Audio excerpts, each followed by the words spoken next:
Brilliant. Hopefully you can all hear me now. Thank you, Emmy Louise. And thank you everyone for joining us this afternoon. It's our first webinar here at W2 Solution in the UK. So very, very excited about it as well. As Emmy Louise said, my name's Sean Jones. I head up sales and marketing here at W2 UK. Just before we get into everything else, and very aware of time as well, we'll start a little bit later, so we'll move through with some pace as well. The state of today is we'll go through essentially the state of e-commerce, COVID-19 and the state of e-commerce, trying to understand how e-commerce is moving as far as an industry and as far as purchasing orders and purchasing decisions.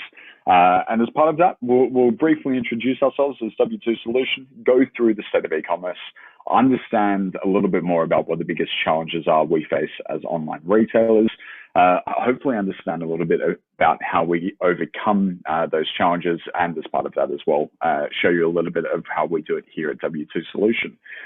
So with that all in mind, we'll get right into it. I'll note any questions you have. I'll have my email address on this last slide here as well. I think Emmy Louise might put it in the chat as well. But feel free to reach out to me personally, and I'll be happy to answer any questions that you have out of this presentation, out of this webinar as well. So just very, very briefly, who are W2 Solutions? So we're a Japanese e-commerce platform provider. You most likely haven't heard of us before because we only recently started in the UK. We've moved here earlier this year, but we've got 16 years of industry experience in Japan. We started back in 2005, one of the earliest adopters of an e-commerce platform as such. We launched in 2005. Our platform's been provided to over 450 e-commerce websites to date. And we love pushing this 354% average sales growth rate. So when clients migrate their e-commerce solution to us, the average growth rate that they see is 354%. We view ourselves as a really, really great option to bring success to that mid to large tier of business from an e-commerce perspective. And we don't just launch a website and send you off in the world. So we really start working with our clients after a sales order has been received. We push out the websites. We help them with customer success rather than just customer support to resolve and grow their e-commerce through facilitating sales and marketing, CRM functionality, SEO functionality, website management, everything else in between as well. We're highly secure. We're 100% in-house developed as well. So very high security HTTPS sites. We use multiple antivirus protocols, internally built mechanisms to make sure that your e-commerce is safe and sound. And essentially, we want to replicate being number one in Japan, which we very much are here in the UK. So that's a little bit about us, a little bit more about why we're talking about the global state of e-commerce and our perspective, very much coming from Japan to the UK, what we've had to learn. And very much we hope we can share a lot of these insights with you as well. So let's jump straight into the global state of what e-commerce is like as an industry. So since 2014, the total sales in e-commerce, in retail specifically, have been consistently rising. That's at about an average growth rate of 20%, which we can see that started higher in 2014. It started to curve down. But as I'm sure we've all experienced, that curve's very much going up very quickly as well. This year, before the coronavirus pandemic, 2020 sales were expected on a global level to exceed $4 trillion US. This was expected before COVID-19 again to rise to $4.878 trillion US in 2021. The reality now is we're looking at most likely over $5 trillion next year. So almost $1 trillion increase in terms of US dollars spent on online shopping. The UK itself is the third largest e-commerce industry in the world.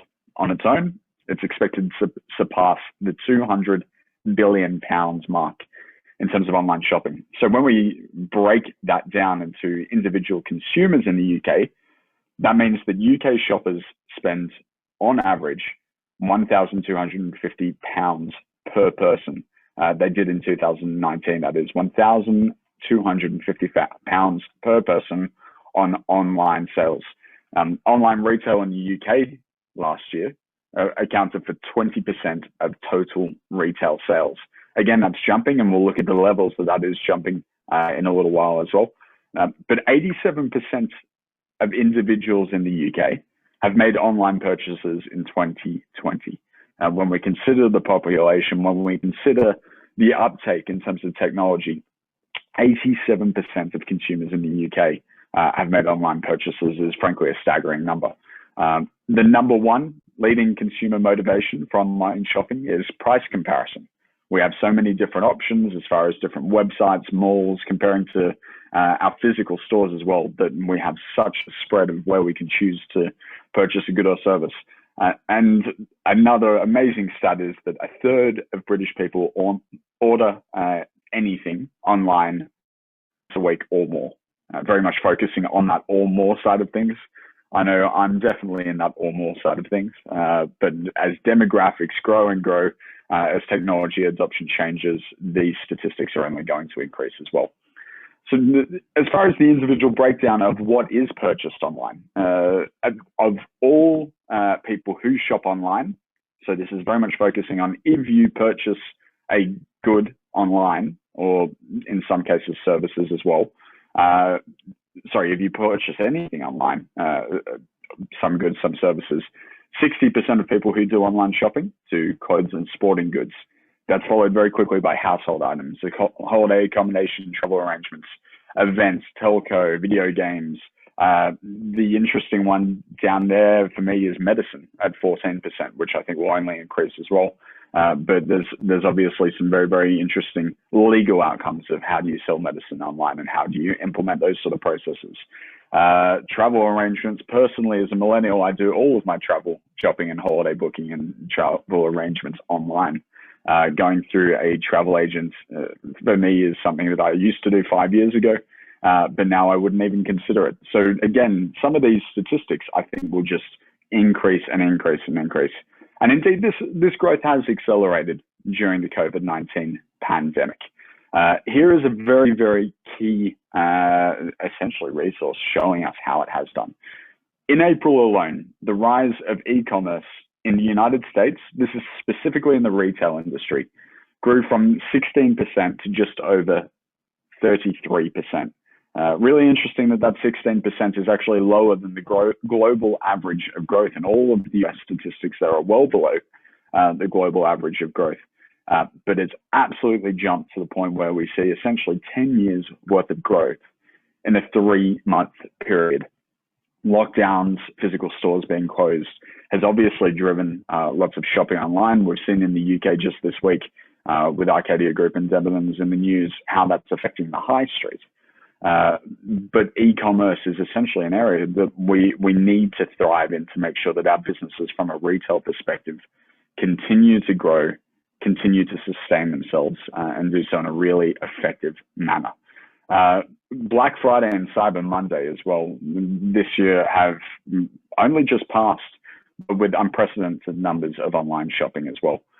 Black Friday and Cyber Monday increased package deliveries by as much as 140% in November. And that's in the UK, particularly as with the second UK lockdown, shoppers remained indoors, physical stores remained closed. In the US, some of the statistics coming out of Black Friday show that consumers spent $9 billion on Black Friday alone, which is up approximately 22% from Black Friday a year ago as well. Smartphones are obviously a massive, massive form of how we're reaching our consumers as well. And smartphones continue to account for an increasing proportion of online sales. So this year, out of that $9 billion spent on Black Friday in the States alone, 3.6 billion of that was directly purchasing on a smartphone. This is up 25% from last year's numbers as well. So huge growth, not only in just online sales, but the adoption of mobile phones as part of that purchasing process, which brings into question payment gateways and payment methods, how companies are using Apple and Google and Amazon Pay, and paying by Touch ID has massively increased as well. Another sign of e-commerce growing and maturing in different ways is that curbside pickup and the adoption of click and collect as part of Black Friday was up 52% in the States from last year's statistics, up 52%. And particularly in the UK, we'll look at the statistic very soon of how click and collect as an option for purchasing online, but still wanting that delivery process in my own time is a big adopter there as well. As we look a little bit more into the global state of e-commerce on a global scale, while retail e-commerce sales made 20%, as we saw, of total retail sales in 2019, that had jumped in May or so to 27.5% of total online retail sales. We look at online grocery sales and how COVID in particular has massively increased. This year in October, grocery sales increased by 39% on last year's growth, which was 9% last year. So it's just accelerated these areas which were really, really growing in the first place. While this rate of growth will definitely slow, it's very clear to see where the future of shopping generally lies. And it's not just shopping in retail. It's shopping for goods and services. It's shopping for travel arrangements and accommodations. It's shopping generally. Money is being spent online rather than physically in stores, which doesn't come as a great shock, but it does present very new challenges as well. And we want to understand a little bit of what are the biggest challenges that we face as online retailers.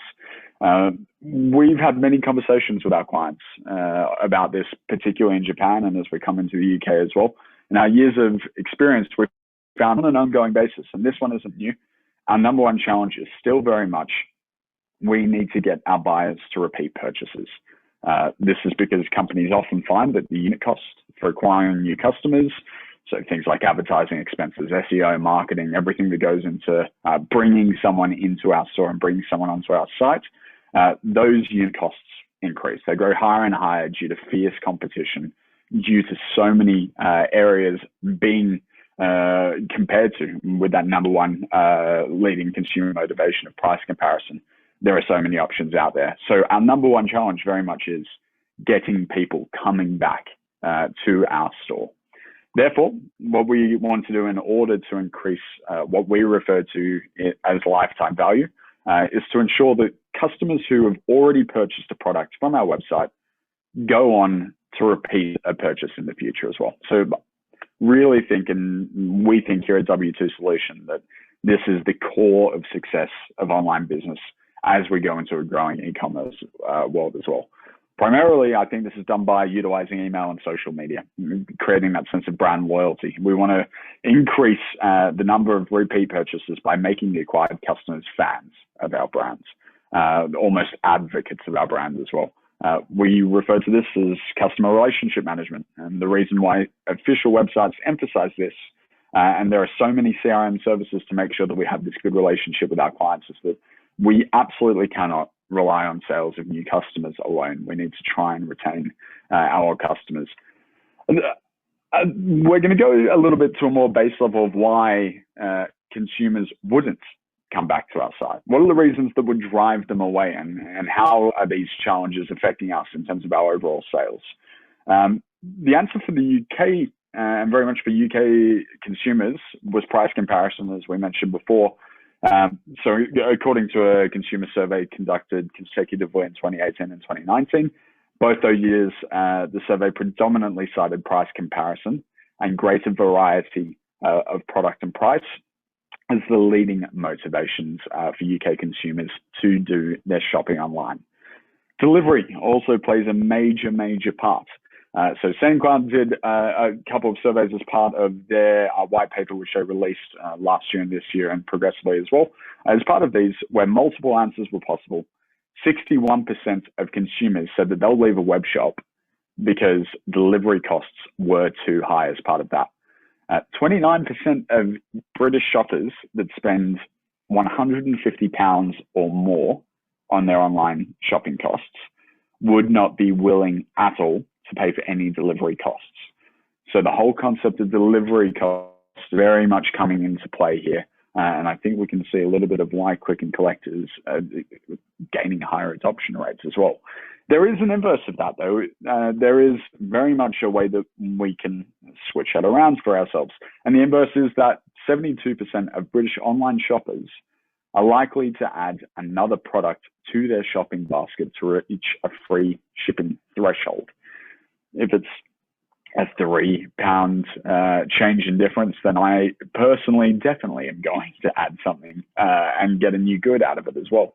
But British consumers, 72% of them say they will add to their basket to make sure they reach that threshold. According to the results of the survey conducted by the Harvard Business Review of 46,000 people, 73% of those consumers said they're buying from multiple channels. And conversely, if companies don't have multiple sales channels, they'll have fewer opportunities to catch consumers' eyes.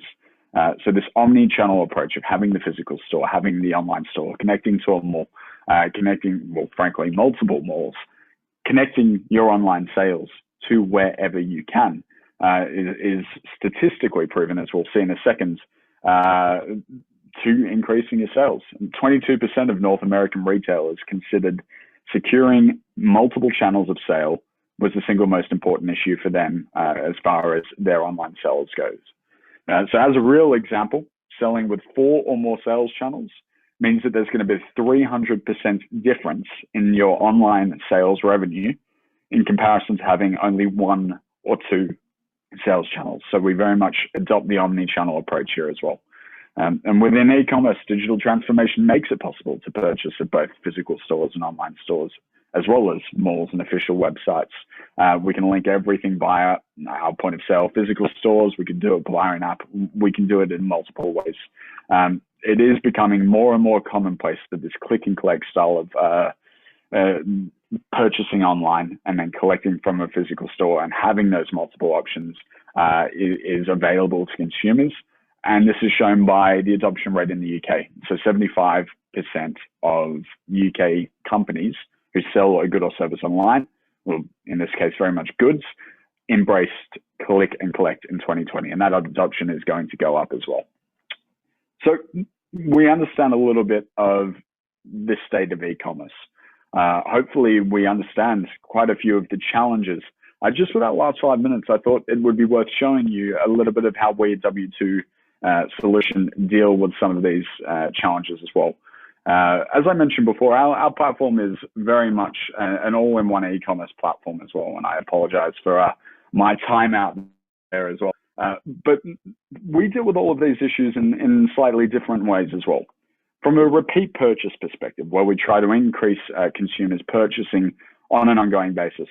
Well, first of all, we want to address hosting issues because there's nothing more frustrating than getting onto a website and not being able to purchase at the moment. I've personally found with my online shopping with Black Friday and Cyber Monday as well, that has been a big issue for quite a few websites, a hosting issue in general. We host 25,000 unique users per second and 400 orders per minute as part of our standard offering. That's very much the start of how we host. But we want to create an all-in-one customer environment so that you can manage your consumers. You can create their accounts. You can make sure that everything's integrated and linked with them. This involves things like creating an entire CRM ecosystem where we've got a customer support tab where you can deal with individual issues if you're having them with the website or maintain that customer relationship.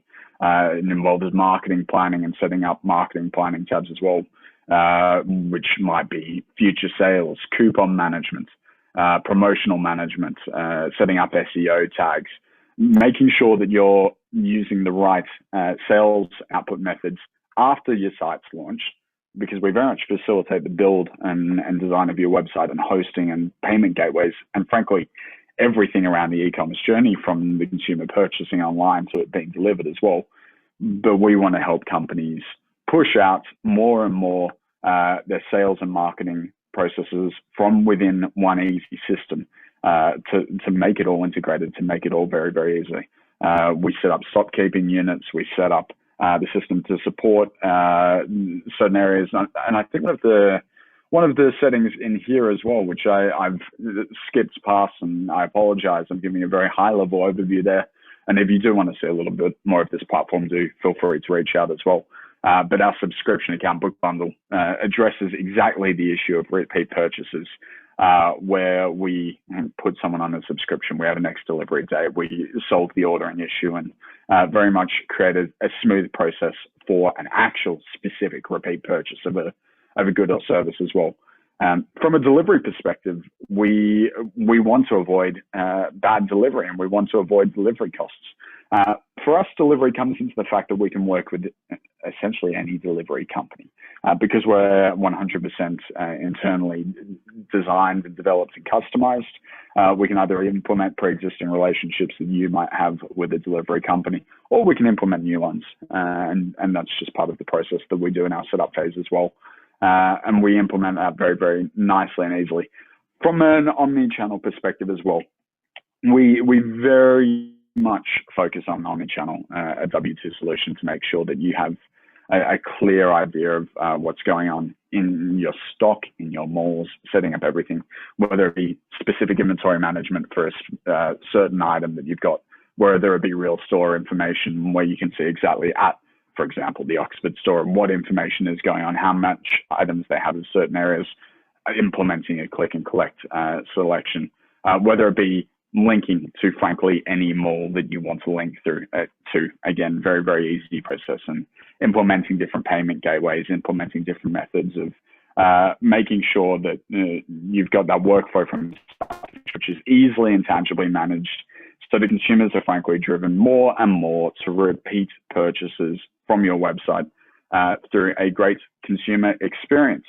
So hopefully this afternoon, in the brief time that we've had, I hope it's been helpful. I hope you've gained a little bit more of an insight into what the current state of e-commerce is essentially doing and where we're going from an e-commerce perspective as well. We're going to have another webinar in 2 weeks' time, so on the 17th of December, where we'll particularly look at how Black Friday and Cyber Monday have affected e-commerce this year in the lead up to Christmas and online purchases for Christmas as well. But thank you very much for joining us this afternoon. My contact details are there, so feel free to get in touch via my email or call us there on that number as well. We've got our new website up as well. Feel free to follow us on social media as well. But thank you very much for your time this afternoon and for joining us.